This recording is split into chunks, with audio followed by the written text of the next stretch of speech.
오늘은 누가복음 11장 29절로 36절 말씀을 가지고 내 속에 있는 빛이 어둡지 아니한가 보라, 이런 제목으로 말씀을 드리도록 하겠습니다. 자, 우리가 잘 알지만은 늘상 우리가 예수 믿고 난 다음에 늘상 듣는 얘기입니다. 우리에게는 뭐예요? 영혼의 삶과 육신의 삶이 있다는 거예요. 영혼의 삶, 육신의 삶, 이 두 가지가 있습니다. 그런데 육신의 삶이라는 것은 엄마 뱃속에서 태어나서 이제 이 땅에서 그 각각의 그 육신의 길이가 틀리지만은 때가 되어지면은 이 세상에서 마감을 하게 되어집니다. 그건 끝이 있는 거예요. 시작이 있고 끝이 있습니다.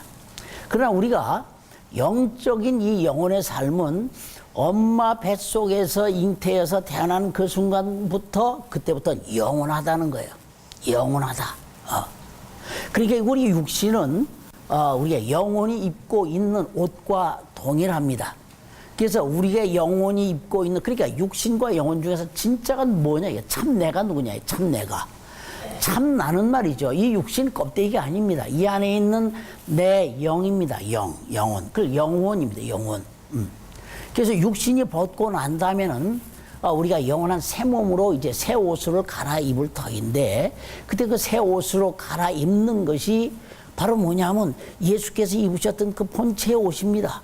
그 본체 이 옷을 입고 우리가 이제 가야 할 곳이 영생이 있는 천국이죠. 생명입니다. 그래서 어디로 가야 되느냐? 천국과 지옥 둘 중에 하나에 가서 영원히 산다는 거예요. 그러니까 천국은 누가 가느냐?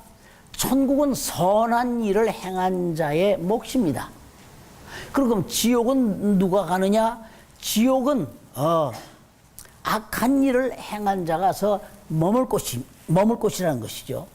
그러면 이 선과 악이 뭐냐? 이 선과 악은 하나님의 선과 악입니다. 이 세상에서도요, 선과 악이 있습니다.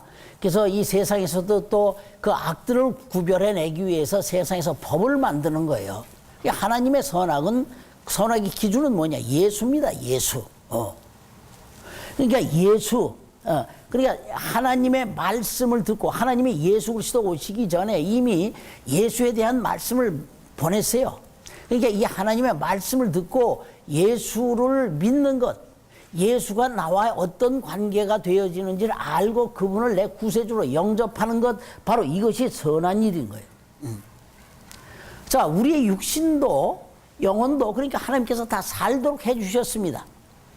우리의 육신을 위해서는 태양의 빛을 주셨어요.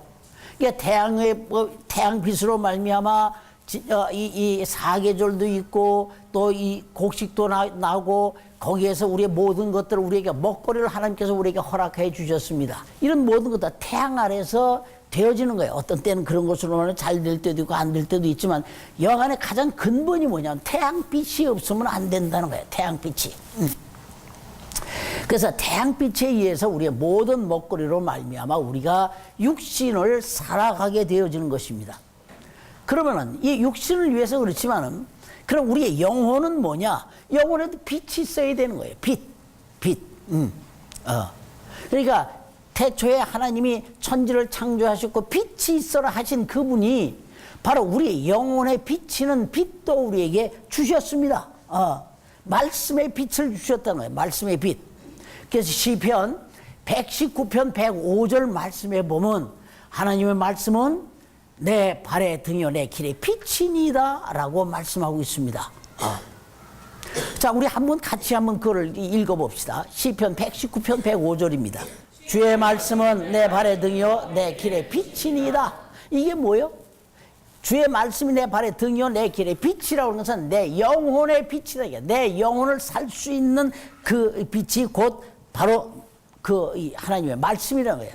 그 말씀의 결국이 뭐냐 이거야. 그 말씀의 빛이 결국 뭐냐? 그 말씀의 빛이 율법으로 주신 말씀이요 선지자로 주신 말씀입니다. 그래서 구약의 모두가 구약은 율법과 선지자로 되어진 말씀이에요. 모세가 율법도 하나님으로 말미암아 말씀했지만은 또 그가 그 율법도 말씀했지만 모세도 역시 선지자의 말씀을 가지고 한 거예요. 그도 율법과 선지자 모든 것을 다 가지고 있는 것이죠. 그래서 그 율법과 선지자로 주신 말씀의 끝이 어디로 향하고 있느냐? 결국 그 말씀으로 찾아가는 것이 이 땅의 빛으로 오신, 사람들의 생명의 빛으로 오실, 죽은 어둠 가운데 있는 이들에게 환한 생명의 빛을 비춰주실 예수 그리스도를 향하고 있는 거예요. 율법과 선지자의 말씀이 뭐라 향하고 있어? 예수 그리스도를 향하고 있는 것이다 이거야. 그래서 예수님께서도 바로 그래서 이 땅에 예수님께서 이 땅에 오실 적에 세례 요한이 그에 대해서 얘기했어요. 그가 뭐냐? 이 땅에 예수는 사람의 생명의 빛으로 오셨다는 거예요. 그래서 예수 안에 생명의 빛이 있으니 이 생명은 사람들의 빛이다. 요한복음 1장에서 말하고 있습니다. 그래서 이 땅에 그 빛으로 오신 그분을 마지막으로 증거하기 위해서 율법과 선지자가 오랜 세월 동안 바로 빛으로 오실 예수 그리스도에 대해서 계속해서 이야기를 했습니다. 그런데 그 마지막 정점을 확실하게 찍은 사람이 누구냐면 세례 요한이에요. 세례 요한이. 그래서 세례 요한이 그 예수에 대해서 이 증거하고 있습니다. 요한복음 1장에 보면 4절서부터 이렇게 4절서부터 보겠습니다. 그 안에 생명이 있었으니 이 생명은 사람들의 빛이라. 빛이 어둠에 비치되 어둠이 깨닫지 못하더라. 하나님께로서 보내심을 받은 사람이 났으니 이름은 요한이라. 저가 증거하였으니 곧 이 빛에 대하여 증거하고 모든 사람으로 자기를 인하여 믿게 하려 함이라. 그는 이 빛이 아니요 이 빛에 대하여 증거하러 온 자라 라고 그랬습니다. 그래서 이 빛을 증거하는 사람들이 세례 요한이 막 외치니까 이 사람이 그 사람이 아닌가? 라고 그랬어요. 이 사람이 아브라함에게 언약하신 그 사람 아닌가 할 때 나는 그 빛이 아니라 그 빛에 대하여 증거하러 온 자라고 세례 요한이 말했습니다. 그래서 모든 사람들에게 보라 하는 거야. 보라. 그래서 또한 세례 요한도 그래서 마지막 예수에 대해서 증거를 했지요. 그래서 누가복음 16장 16절 말씀 같은데 보면은 이 모든 율법과 선지자는 언제까지냐? 예수 그리스도가 오실 때까지다. 그러니까 예수 그리스도 오실 때까지 그 율법과 선지자가 말하면 촛불로서 그를 비춰주고 있었던 거예요.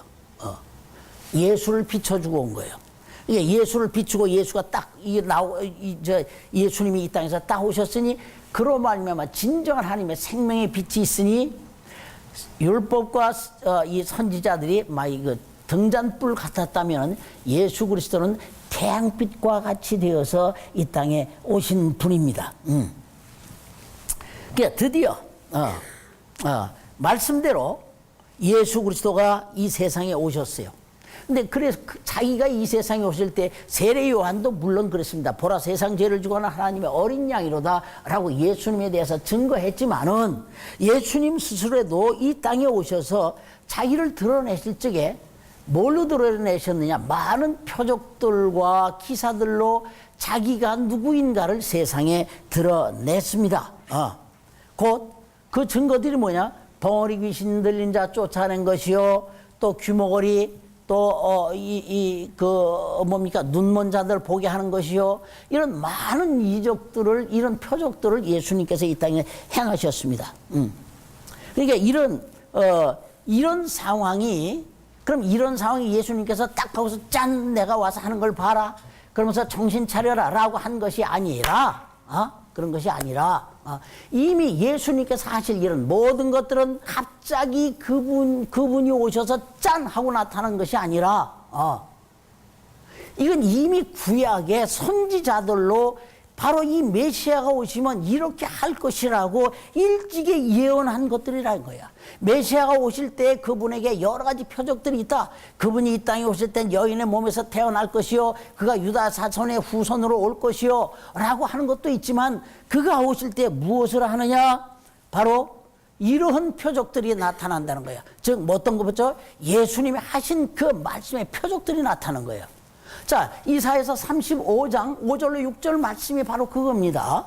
우리 한번 같이 보겠습니다. 그때 소경의 눈이 밝을 것이며 규모의 귀가 열릴 것이며 저는 자는 사슴같이 뛸 것이며 벙어리 혀는 할 것이니. 아멘. 아멘, 아멘. 뭐요? 소경이 눈이 밝아지자 소경이 본다는 거예요. 그러니까 어떤 소경이 왔을 때 다윗의 자손이여라고 했을 적에 내가 무엇을 원하느냐 때 내가 보기를 원하나이다 그랬더니 즉시 그 자리에서 봤다는 거예요. 이런 것이 뭐예요? 이건 이미 구약에 이분이 오시면 이렇게 되어질 것이라고 예언되어진 겁니다. 그러니까 그러면은 이분이 오셔서 그러면 뭐 벙어리 고치고 규모리 고치고 또 눈 먼저 고치러 예수님이 오셨느냐? 그게 아니고 그는 다만 하나의 표적뿐이라는 거예요. 이것은 뭐냐? 벙어리 되어 규모리가 되어 눈이 먼 것은 하나님이 이 세상을 창조하시고 우리를 만드시고 우리에게 보내신 말씀의 본 뜻에 대하여 눈이 감겨졌던 너희들, 그 눈이 밝아질 것이며 그것에 대해서 분명히 들을 수 있을 것이며 그것에 대해서 말할 수 있게 되어진다라고 하는 것입니다. 근데 이런 것들에 대한 비유라는 거예요. 또 그러면서도 저는 자들도 뛴다라고 그랬어요. 저는 자들 언제부터 절개되었죠? 이스라엘이 야곱이 바로 야복 강가에서 절개되었어요. 그 절개되어졌던 것이 이제 그 절개되어서 한쪽으로 가게 됐단 말이야. 그것이 바로 예수 그리스도 오심으로 말미암아 올바르게 알게 되어지는 거죠. 너희가 이전엔 여호와 이름만은 알고 불렀지만은 이제 예수 오시면은 그 여호와 이름만을 부르던 이들이 예수 이름으로 이를 알게 되는 것, 곧 온전한 회복이 되어진다라고 하는 것들의 표시이기도 합니다. 때문에 예수님께서 이 땅에 오셔서 벙어리가 말하고 뭐 소경이 보고 하는 것은 그 이적이나 표적 자체가 목적이 아니라 이 땅에 하나님이 경륜을 이루시기 위한 독생자가 이렇게 예언된 그분이 이렇게 오셨음을 나타내고자 하는 겁니다. 예수님이 이 땅에 오셔서 결국 하셔야 하는 일이 뭡니까? 예수님이 이 땅에 오셔서 그런 표적 같은 것을 행하는 게 아니라 이 표적은 내가 그 사람이다 하는 거예요. 그러면서 그가 이 땅에 오셔서 행하시는 것은 결국 뭐냐면 당신이 제물되어서 십자가에 올라가서 죽으시는 겁니다. 구약에 양이나 소나 이런 것으로 말미암아 제사를 지냈던 것이 예수님이 십자가에 올라가심으로 말미암아 더 이상의 그런 제사가 필요 없게 되어졌다는 것이죠. 그래서 예수님의 마지막 유월절에 이 성전에 들어가셨을 적에 그들을 양 팔고 소 팔고 돈 바꾸는 자들 다 치면서 다 그들을 갖다 엎어버리고 나가라 한 이유가 바로 그겁니다. 예수님의 성질이 나빠서 뿔뚝 성질을 못 참으셔서 그런 것이 아니라 바로 그런 것들이다 이거야. 예수님이 오셔서 이 땅에 하신 말씀이나 행함이나 모든 행위들은 결단코 뜻없이 진행되어지는 것이 하나도 없다는 뜻이죠. 예수님께서 드디어 십자가에 올라가심으로 말미암아 더 이상 이제 사람들이 양이나 이런 이 짐승으로 제사할 필요가 없게 되어지는 것입니다. 그렇다면은 이들이 어떤 사람들입니까? 여기에 있는 이 이스라엘 유대인들은 이 많은 성경들을 보고 성경을 날마다 달달달 외울 정도로 이렇게 아는 사람들입니다. 그러면 이런 표적을 보면서 뭐를 봐야 되느냐 하면 아하 구약에 말씀하신 그분이구나 라고 하는 것으로 알아야 하는데 정작 예수가 누구신지 표적을 보고도 예수가 누구신지 알지 못하는 거예요. 그렇기 때문에 예수님이 이런 표적을 보고서 어떤 사람은 귀신의 왕 바알세불의 힘을 빌어서 쫓아낸다라고 하는 자가 있는가 하면 또 어떤 사람들은 뭐라고 그러냐 하면은 더러는 뭐냐 하면 그러면 당신이 하나님의 아들이어든 하늘로서 오는 표적을 보여달라고 또 요구를 하고 있습니다. 이들이 왜 이런 요구를 할까요? 하늘로서 오는 표적이 뭡니까? 이들은 그래도 성경을 아는 거예요. 모세 오경을 달달달 외울 정도로 아는 사람들입니다. 이들은 알고 있어요. 하나님께서 모세를 통하여 시내산에서 말씀을 내리실 때 그 상황을 이들이 아는 거예요.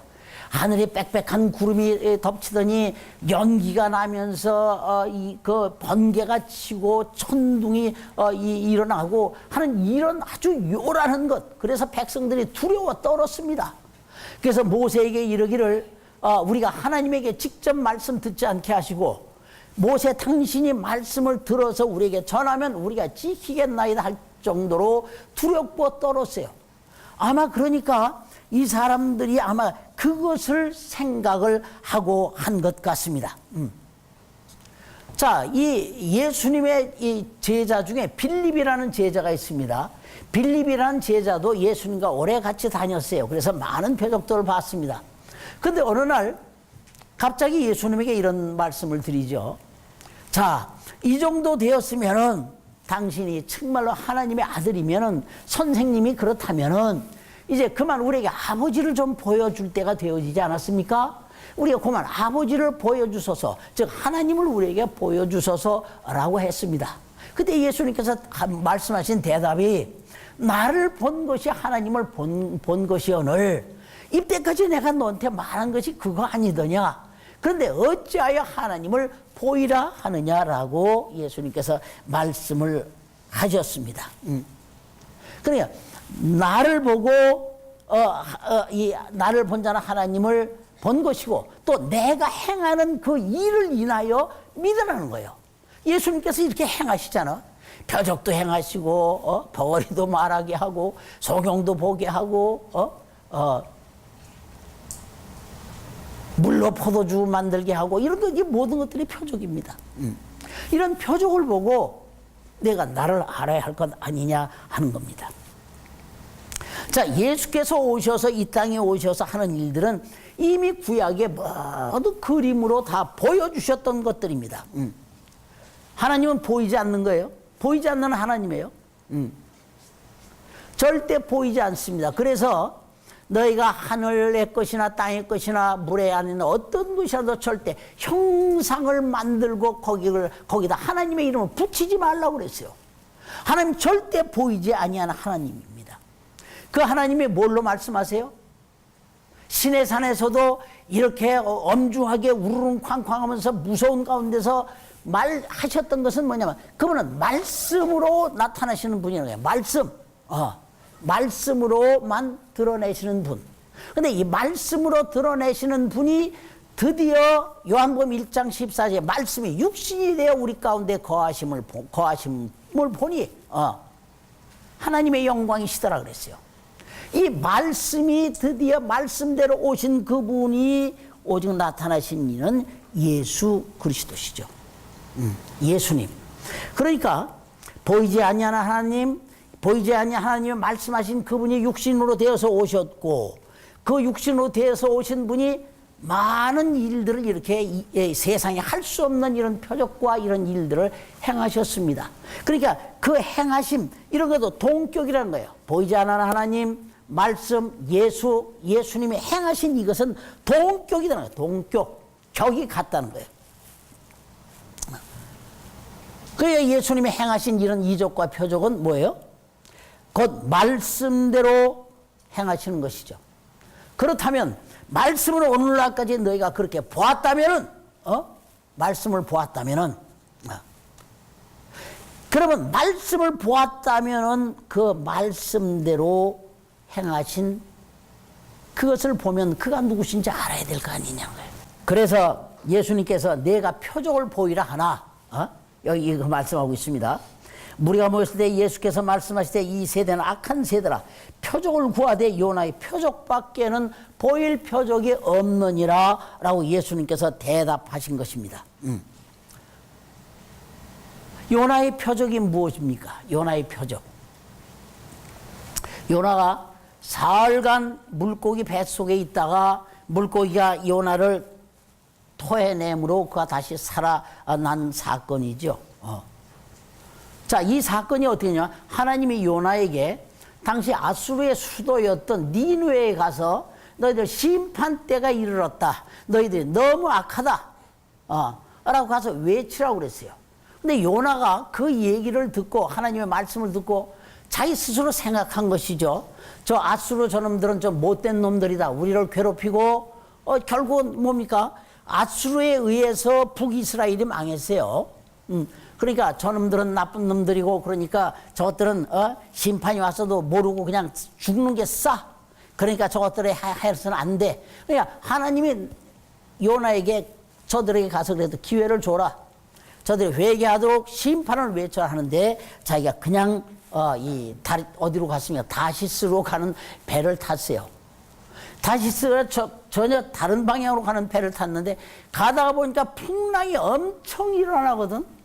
그러니까 다 죽게 됐어. 그러니까 뱃사람들도 다 하나님은 안에 있는 사람들이기 때문에 도대체 이것이 무슨 일인가? 어디 한번 보자. 우리끼리 제비를 뽑아보자. 누가 여기에 못된 놈이 들어있어서 여기에서 이렇게 된지 제비 한번 뽑아보자고 제비를 뽑았어요. 제비를 뽑았더니 다 뽑았더니 요나가 뽑혔어. 그래서 내가 요나가 딱 하는 게 내가 뽑힐 줄 알았다. 날 던지서 그럼 풍랑 잔잔해질 것이요. 하라고 딱 하니까 요나가 그냥 막 뻗대고 나가는 거예요. 그냥. 그러니까 이 사람들이 뱃사람들이 나를 던지라고 하니까 그냥 요나를 던졌어. 던졌을 적에 이 물고기가 큰 물고기가 이 요나를 덥석 물었습니다. 요나가 그 물고기 뱃속에 들어 공기가 있었나 봐 거기 아마. 거기다 무려 사흘간이나 있었어. 근데 사흘 후에 거기서 이 요나가 그 안에서 회개를 했습니다. 회개를 하니까 물고기가 저 그 니누의 근처에 가서 땅에 가서 확 토해내 버리니까 그가 거기서 나왔어요.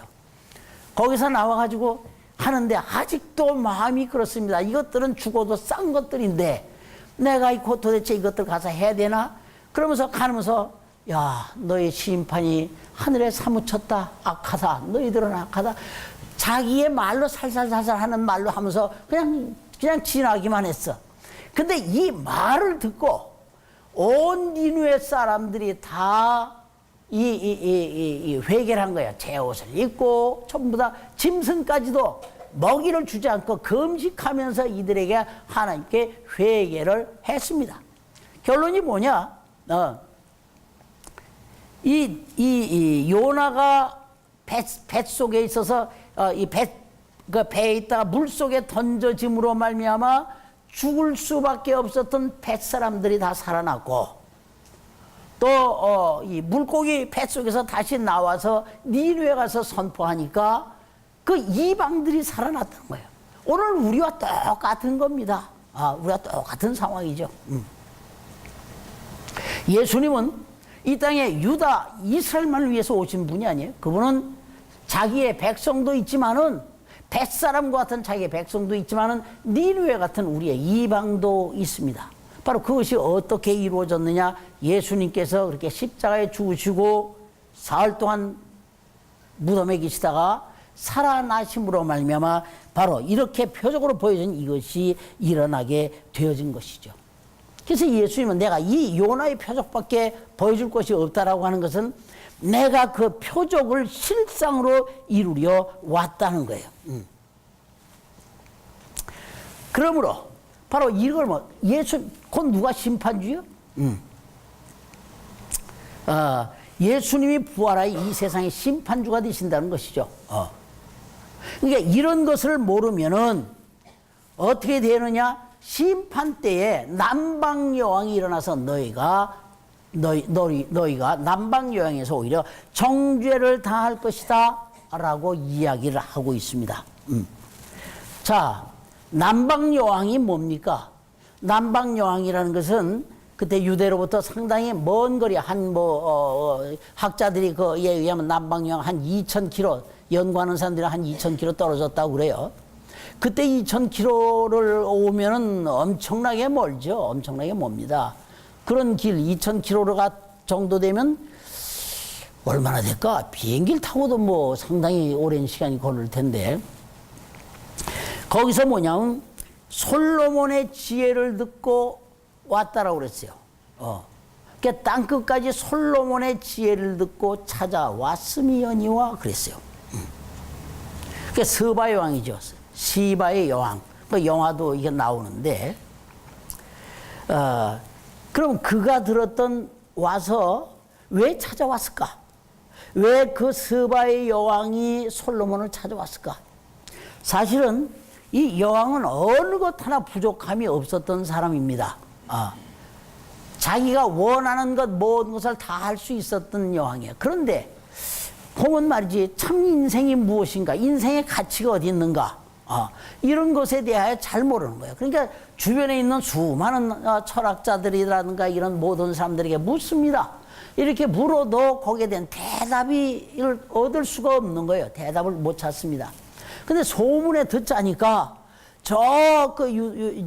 보니까 저 이스라엘이라는 곳에 그 어떤 그 왕인데, 솔로몬이라는 왕인데 대단한 지혜가 있다더라. 그러니까 거기까지 그 먼 길을 찾아온 거예요. 뭐 한 달이 걸렸는지 두 달이 걸렸는지 여간 거기까지 찾아왔습니다. 그러면 그가 들었던 이야기가 뭘까요? 바로 그 들었던 얘기가 성경의 스바 여왕이 무엇을 듣기 위해 왔다라고 여기 명시적으로 되어진 건 없습니다. 그러나 그것이, 그 내용이 뭐냐면 바로 전도서 내용입니다. 그러니까 솔로몬도 바로 이런 거예요. 와서 물으니, 맞소, 나도 그렇게 왔다. 무엇이 더 나를 즐겁게 할까 해서 내가 울도 만들어보고 정원도 만들어보고 거기다 호수도 만들어보고 온갖 것, 내가 술로도 많아보고 일천기생을 놓고 매일같이 띵까띵까도 해보고 모든 걸 다 해봤으되 내가 생각하는 것 뭐든지 현실적으로 안 이루어진 것이 없다. 그럼에도 불구하고 내가 매번 허전하더라. 이게 도대체 이게 만족함이 없더라. 바로 당신이 느끼고 있었던 건 나도 똑같이 느끼고 있었는데, 그래서 내가 보니까 아하, 지나고 난 다음에 깨달은 것이 뭐냐면, 이 세상의 모든 것이, 그런 것들이 내 권세나 내 물질이나 이 모든 것을 행했던 모든 것, 이시 헛되도다. 어디에서? 해 아래서는 헛되다는 거예요.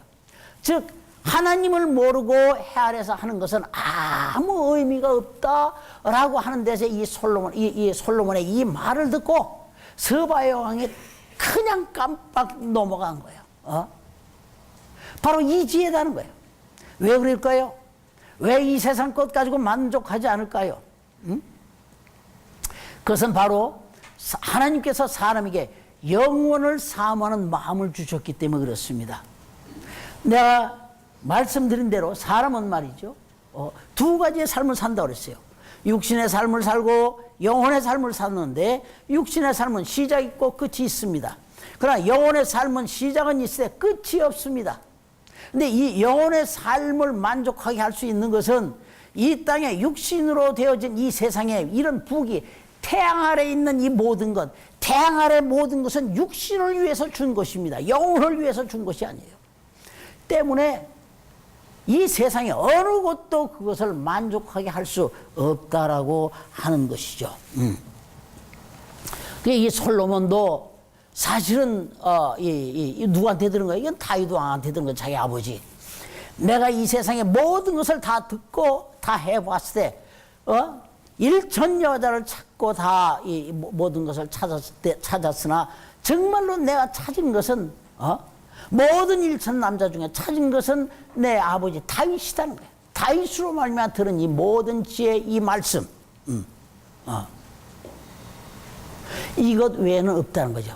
그래서 이 스바 여왕이 그 말씀을 듣고 정말 깨달아, 내가 오직 하나님을 섬기는 것만이 우리가 참 인생의 가치요 삶의 본분이라는 것을 깨닫게 되어진 것입니다. 그런데 솔로몬의 지혜를 듣고 스바 여왕이 그렇게 깨닫고 하나님을 섬기는 데 돌아섰거늘, 솔로몬보다 더 큰 이 예수 그리스도가 친히 말씀을 하시는데 깨닫지 못하는 것은 왜일까? 이런 솔로몬보다 더 큰 예수 그리스도 이 땅에 오셔서 친히 그 입술로 말씀을 하시는데 깨닫지 못하는 것은 결국 뭐야?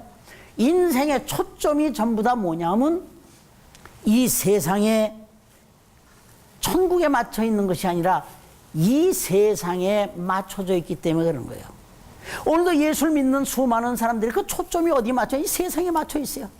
내가 예수를 믿으면 예수님께서 응답하여 주셔서 내가 뭐 잘하고. 전부 다 이 세상의 초점이야.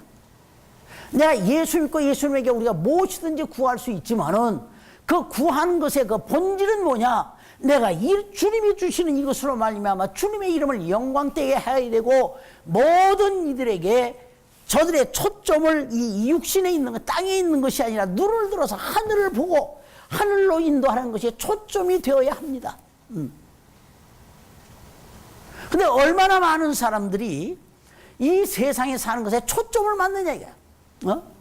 내가 교회 와서 내 육신에 어떤 좀 이득을 받고, 내가 어떻게 하면 내가 상한 내 심령을, 그 상한 심령이 우리가 위로받을 수 있어요. 그건 뭐냐? 하나님의 생명의 말씀으로 마귀에 의하여 우리가 당하는 것, 우리 예수 안에서 우리는 위로받습니다. 그거. 우리가 정죄 받던 것 결단코 예수는, 그리스도 예수로 말미암아 이제 정죄할 것은 결단코 없나니 했습니다. 그것은 우리 영혼에 대한 거예요. 그것 외에 육신의 초점이 되어지면은 아무리 말씀이 내게 와도 나를 변화시키지 못해. 내가 변하지 못해. 그러니까 육신의 눈은 떴으나 영혼의 눈은 세상을 향한 염려와 걱정과 욕망 등 이런 가리개로 덮여 있는 거예요. 예를 들어 불은 있지만은 불의 심지가 기다랗게 나와서 끝으름이 되어서 모든 것을 가리우고 있다는 거예요. 그래서 우리 성소를 보십시다. 이 성소의 성막에 들어가면 성소가 있는데 그 안에 떡상이 있고 그 앞에 그 붙이는 등잔 불빛이 있습니다. 등잔 불빛이 나오려면 어떻게 해요? 심지가 다 있는 게 심지가. 근데 이 심지에 타면은 여기에 불똥이 나와요. 불똥이. 불똥이 나오는데 이 불똥을 제때 따주지 않는다면 불이 어둡습니다. 되어지지 않아요. 그래서 이 등잔 불빛이 매일같이 밝게 앞에 있는 떡상을 비추기 위해서는 그 떡이 뭐죠? 하나님의 말씀입니다. 하나님의 말씀이야, 말씀. 예수로 말미암아 영생 얻는 말씀. 예수 이름으로 말미암아 우리가 일하면서 이후에 하나님 앞에 보상을 받는 이런 모든 말씀 다 포함이 되어 있죠. 그러니까 그래서 이 성소에 보면 어떤 직분이 있었느냐 하면, 성소 안에 들어가서 매일같이 이 등잔의 불빛을 다 밝게 해주도록 그 불똥을 떼어주는 그러한 직분을 가진 제사장이 있었어요. 그 안 띄워주면은 전부 다, 불똥이 안 띄워주면 어떻게 되느냐 하면 까만 게 나서 전부 다 새까맣게 어둡고 그래요. 그러니까 이거 매일같이 해줘야 된다는 거야. 그처럼 성소 안에서도 바로 이 등잔에 불꽃에 있는 이 심지에 있는 그 불똥 따주지 아니하면은 불이 어두울 수밖에 없는 거예요. 자, 그것처럼 여기서 뭐라고 했냐면 35절 말씀에 그러므로 내 속에 있는 빛이 어둡지 아니한가 보라라고 한 거예요. 내 속에 있는 빛이 어떤 빛입니까? 그 빛이라고 하는 것은 바로 하나님께서 주신 생명의 말씀의 빛일 수 있습니다. 이 빛을 제대로 보려면은, 그러니까 그 앞이 떡상이에요. 그럼 이 떡상을 제대로 비추려면 원래 이 등잔이라는 것은 이 성령의 기름 부음입니다. 이 기름 부음으로 말미암아 이것이 상대방에 분명히 이것이 비춰서 떡을 보고 내가 떡을 보고 먹을 수 있어야 되는데, 끓음이 난 거야. 끓음이 났어. 불똥으로 안 따줘서. 그러니까 내 안에 그 말씀이 빛이 나지 아니하면 어떻게 해요? 그 말씀이 제대로 비춰서 보이지 아니하면 결국 우리의 인생은 교회를 다니건 어딜 다니건 매일같이 와서 뭐 형식적으로 뭐 예배를 드리건 뭘 하든지 간에 이 빛이 뚜렷이 보이지 아니하면 결국 우리 뭐야? 예수를 믿는 소망을 이 땅의 부귀 영화에 초점을 맞출 수밖에 없게 되어진다는 것이죠. 이 땅의 인생의 소망은 결국 이 땅에 귀착되어져 버린다는 것입니다. 그러므로 오늘 이것은 내 속에 있는 빛이 어둡지 아니한가 보라. 세상을 향한 내 육체의 욕망, 염려, 이런 모든 불똥을 갖다가 시시때때로 따줄 수 있어야 된다는 거야. 이걸 따줘야 됩니다. 자, 그럼 이걸 어떻게 따느냐 이거예요. 말은 쉽지. 우리가 보이는 등잔이라면 우리 가위가 와서 딸 수 있어. 근데 우리 속에 있는 이 어둠의 이 불똥을 어떻게 따는 거예요? 바로 그 따는 거는 하나님 말씀 앞에 순종하는 길 외에는 없습니다. 내가 세상을 향한 욕망 내가 내려놔? 안 내려져요. 안 내려져. 그러니까 이건 이것대로 욕망은 항상 있는 거야. 항상 이건 이것대로 있어. 그럼 하나님 말씀이 있으면 나는 이쪽 있으면 어디로 갈 것이냐? 이리 갈까 저리 갈까? 차라리 돌아갈까 하지 말고 두 가지 욕망이 있고 말씀이 있을 때 이쪽 가지 말고 이쪽 발길로 향하면 되는 겁니다. 우리가 죽을 때까지 이런 세상을 향한 욕망 절대 내려지지 않습니다. 그러나 하나님의 말씀으로 말미암아 이 소망의 빛이 더 강력하게 비출 때 우리는 이건 과감하게 우리는 이것을 쳐다보지 않을 수 있습니다. 그래서 주님의 말씀에 순종하는 것이 바로 이런 세상을 이기는 힘이라는 것이죠. 자, 에녹이 300년간 주님과 동행하더니 하늘로 들림을 받았어요. 근데 에녹이 몇 살까지 살았냐? 365년을 살았어요. 그러니까 65년간은 세상을 향해 살았다는 거예요. 근데 살아보니까 안 된다는 거지. 그러니까 65년의 삶을 뒤로 하고, 여기 65세까지 안 된 사람 많아, 지금. 그러니까 65년까지 살았던 삶이, 이거 아니로구나. 그러니까 그걸 내버려 두고, 어디 하냐? 주님과 동행하는 삶을 살았다. 주님과 동행하는 사람 뭐예요? 이쪽을 택했다는 거야. 나는 판단할 능력이 잘 없어. 그러니까 내가 신뢰하면 가는 거야. 아이들이 그 이것저것 판단할 능력 없습니다. 그때 누구 말을 따릅니까? 엄마 말을 따르는 거예요. 엄마 말을 따라가는 거예요. 이처럼 우리는 이런 것에 대하여 별 능력 없을지라도 주님이 이리 하라고 그랬으면 그걸 따라가면 되는 겁니다. 그것이 바로 우리의 소망이 되어야 돼요. 우리가 주님 오신다 하는데 여하는 우리가 육체를 벗고 난 다음에 이후에도 주님 오실지가 우리가 첫째 부활에 들려가야 할 그것이 우리의 소망이 되어야 되고, 또 지금 육신 호흡이 있을 때 주님 오실지라도 에녹처럼 순간에 들림을 받을 수 있는 이런 믿음의 소유자가 되어야 된다는 거예요. 그것이 우리의 소망이 되어야 되는 거예요. 바로 하나님께서 그 성경에서 두 사람을 보여주셨습니다. 에녹을 보여줬고 엘리야를 보여줬다 이거야. 우리도 한번 왜 그렇처럼 안 돼볼까? 우리는 왜 안 될까?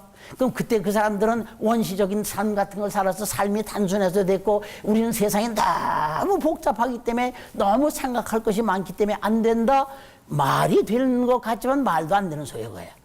말 되는 것 같지만 말 안 되는 소리야. 나를 단순화시키는 거야. 단순화. 응? 우리 정말 단순화시킵시다. 내가 주님의 말씀을 쫓을 것인가? 아니면 내 안에 있는 스스로 생각할 땐 그래. 내가 이게 주님 따르는 거야 라고 생각하기도 엄청난 착각을 할 수도 있어요. 누가 착각을 했어요? 구약의 바리새인 이런 서기관들이 자기들은 엄청나게 하나님 뜻대로 한다고 그랬어요. 그러나 그렇지 아니한 것이 엄청나게 많다는 거예요. 그러니까 날마다 하나님의 뜻이 정말 이러한가 하여 날마다 상고를 해야 됩니다.